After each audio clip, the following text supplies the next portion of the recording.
How can I reduce creaking sound in 100-year-old stairs?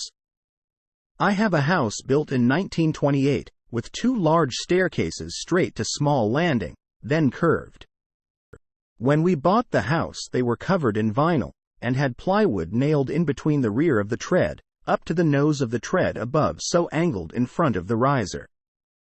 The back of the stairs is all plastered, so I can't easily access it.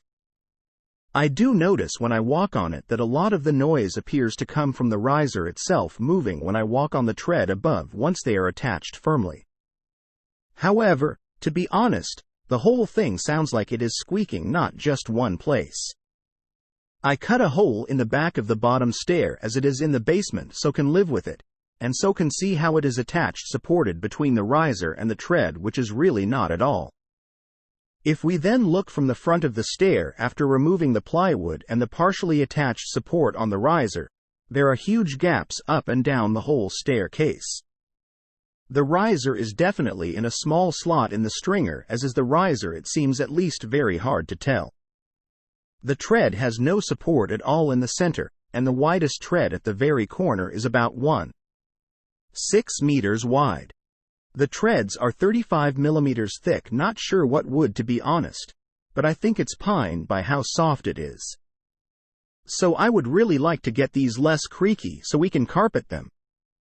I wonder if the wisdom of the community can help with a path. I have the following options in my head. Add a supporting bar under tread at front and screw glue between tread and riser. I tried this, it didn't seem to do anything. But it may be I didn't glue it well, as it was a bit too easy to then remove. Use pocket hole screws to screw the back of the tread to the riser. The riser is behind the tread, not on it.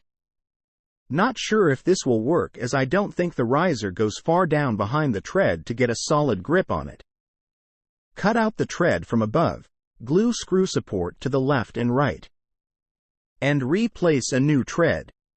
I would also replace the riser, though in this scenario I would place the riser on top of the tread, starting at the bottom, more like a normal staircase. Cut the plaster off the back of the stair and access the back to glue screw. This will be really bad due to fact it is curved. Plus current plaster is straw lathe, so incredibly messy. Not sure if it will then be worth it. Any other suggestions? 3 feels like a nuclear option, but is more and more feeling like my only choice. 4, I think for me isn't an option. In that scenario, I would just save my money and ask a professional to redo it all when we are on holiday. Any help greatly appreciated. Question from user Cliftons at Stack Exchange. Answer. From comments, as it appears the staircase was constructed from underneath, then that's where you have to be to fix it. The slots were likely a retrofit to enable carpet to be run in one piece, allowing take-up of the slack needed to turn corners, in the days before gripper rod. To make the turn over each tread to look neat, rather than bag slightly if it was held only by carpet rods in each internal corner. Basically, the entire structure is supported directly on the stringers. Each tread fits neatly into a slot rebate from behind. This will be shimmed with wedges, cross-braced to prevent flexing. Quite a work of art, a good Victorian staircase. You might be surprised at how few screws nails were initially used to hold it together. The risers will need the slots filling, but you need to ascertain how they were originally fixed. They may have been fixed to the tread above using blocks. So no screws are ever visible in the tread, but not below, or they may be attached to both. The bottom tread screwed through from the rear. You won't know until you get in there. Depending on construction, it may be simpler to take the risers out one at a time to fix the slots, rather than try to jam long wedges in with them in situ. The risers will possibly need to come out forwards rather than rearwards, as the cross-bracing will be in the way, but they are very unlikely to be rebated like the treads. They'll be flat fit. The intention is to solidify the tread, then let them carry the risers in the same way as the original design.